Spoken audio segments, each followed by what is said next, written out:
ඔය මහගෙදර තනියෙන් අයිති වෙන්න දෙන්න එපා මල්ලිට. ඒවට උඹලත් ඔය අයිතිවාසිකම් කියපන්.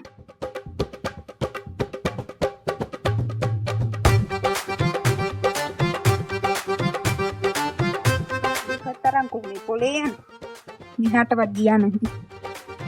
පාරත් කැලේ වෙලා. ගෙවල් වල නැද්ද මන් දන්නේ. ගෙවල් වල නැද්ද මන් දන්නේ. සෙව්වන්දියෝ. මම හිතුවේ බොලා ගෙදර නැතයි කියලා.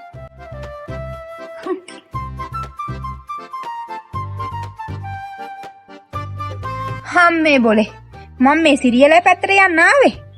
එහාට ගියාට නැහැ නෝ එහෙ කවුරුවත්. උන් මේ මට එන්නේ කියලා ඉරලා උන් ගෙවල් වල නැහැ. බස් එක කීයටයි බොලේ තියෙන්නේ? පොලටත් යන්න ඕන. ඒක මම මේ උඹලාගේ දට කොට උනේ. මොකෝ සෙව්වන්දියෝ. මල්ලි යමනාප වෙලේ මම මේ උඹට කියන්නමයි හිටියේ. එදා අර උඹලා ඇවිල්ලා ගියානෝ. ඒකට මල්ලි නංගි දෙන්නම කැමති නැහැනෝ. උඹලා ඊටත් ඉඩමෙත් ඇවිද්දනෝ. ඕකුන් කැමති නැහැ ඌව දකින්නවට.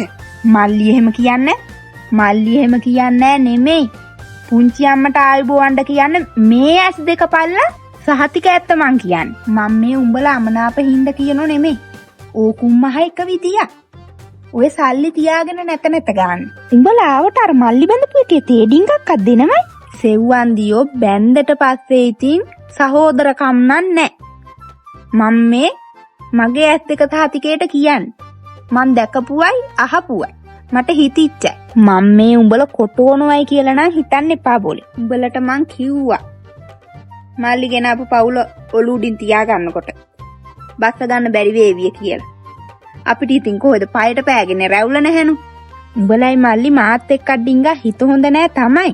මං කියන්නේ සෙව්වන්දියෝ ඔය මල්ලිගේ ඔලුවට විස බීජ දානවා ඇත්තේ ඔය මල්ලි බඳපු එකී වෙන්නේ නැති. අනේ මන් දන්නේ නැහැ බෝලේ. මං ඉතින් මේ ආවේ ඇත්ත වටහලා දෙන්න. මම මේ ඇවිලෙන ගින්නට පිදුරු දානෝ එහෙම නෙමෙයි. මට පේනෝනෝ උඹගේ හිත හොඳක් නැtei කියලා. අනේ ඉතින් අපිට මක්කටේ ඕවනේ. අනේ බෝලේ එහෙනම් මං යන පොලටත් යන්න ඕනෝනෝ. මෙන්න මේ ජුඩියන් ගෙඩිය මං අර සිරියලයි ගෙදර යන්න ආවේ. උඹවත් කාහන් ඉතින් මේකට උස්සන් පොලේ යන්න බැහැනු. ගෙනිච්ච නම් ඉතින් මට විකුණු ගන්න තිබුණා. කමන්නේ උඹ කාහලකෝ.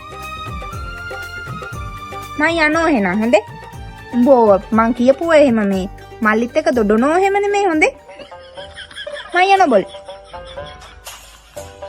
මේ ඇස් එක සහතිකේට කිව්වට ඉතින් කන්නාඩි දෙක නොසහතික. හොඳ කෙඩියක් බලා ගන්න පුළුවන්.